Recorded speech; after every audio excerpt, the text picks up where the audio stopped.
20 августа 2008 года авиалайнер McDonnell Douglas MD-82 авиакомпании Spanair выполнял рейс 5022 по маршруту Барселона-Лос-Пальмас-де-Гран-Канария с промежуточной посадкой в Мадриде. Рейс являлся кодшерингом с авиакомпанией Люфтганза.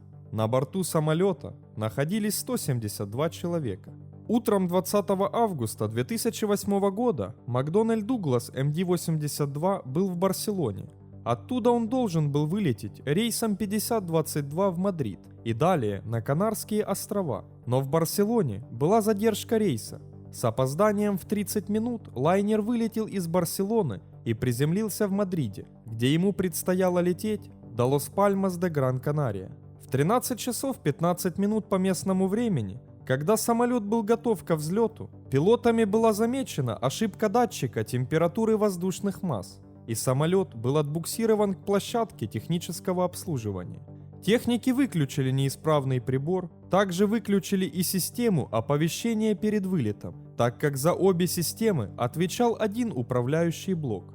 Пилоты стали готовиться к вылету с опозданием более часа. В 14 часов 23 минуты рейсу 5022 был разрешен взлет со взлетно-посадочной полосы 36-я левая. Во время разбега никаких замечаний замечено не было. Через 2 секунды после отрыва от взлетной полосы сработала сигнализация GPVS о сваливании, и самолет резко накренился вправо, находясь на высоте 12 метров. Второй пилот увеличил мощность двигателей, но в результате лайнер потерял управление.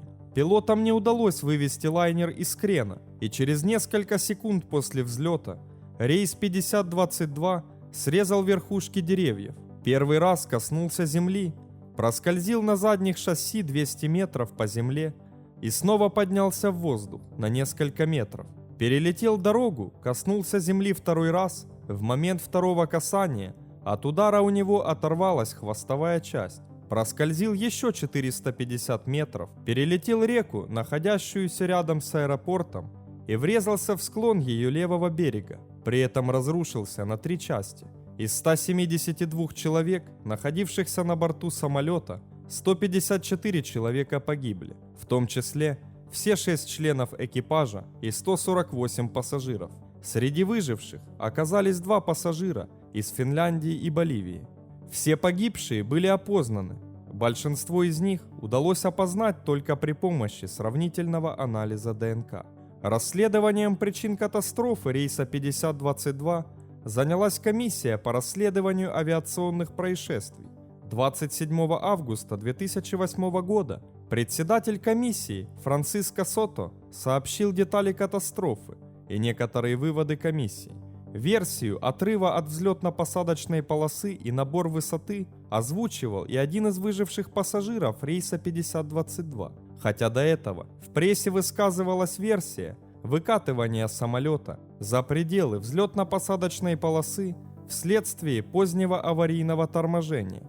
Первоначально сообщалось, что у самолета во время разбега загорелся левый двигатель. Комиссия опровергла эти заявления. Оба двигателя с момента разбега по взлетно-посадочной полосе до момента катастрофы работали нормально. Комиссии по расследованию стало известно, что до вылета обнаружились технические проблемы, ставшие причиной задержки вылета на 1 час. Кроме этого, несколькими днями ранее были отменены 2 рейса на данном самолете. Анализ информации 2 бортовых самописцев самолета показал, что при первой подготовке ко взлету закрылки были выпущены, но потом при буксировке до площадки технического обслуживания закрылки были убраны. При повторной подготовке ко взлету из-за опоздания пункты о закрылках в контрольных картах были пропущены.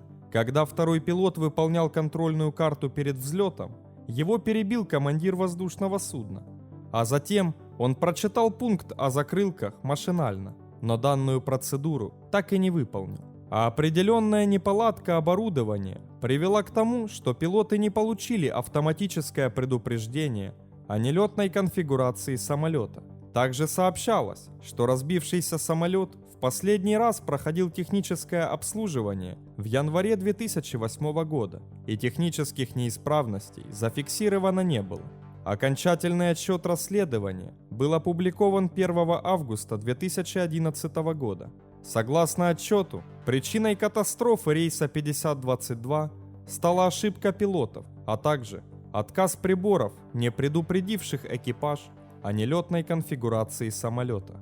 Катастрофа рейса 5022 стала третьей крупнейшей авиакатастрофой в истории Испании. Смотрите также.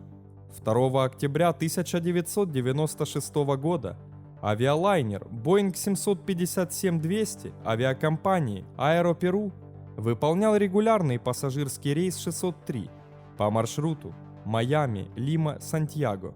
На борту самолета находились 70 человек. Но через 29 минут после вылета из Лимы авиалайнер рухнул в воды Тихого океана. Друзья, мы создали новый канал «Планета катастроф», где мы рассказываем интересные истории про техногенные, природные катастрофы, а также катастрофы по вине человека.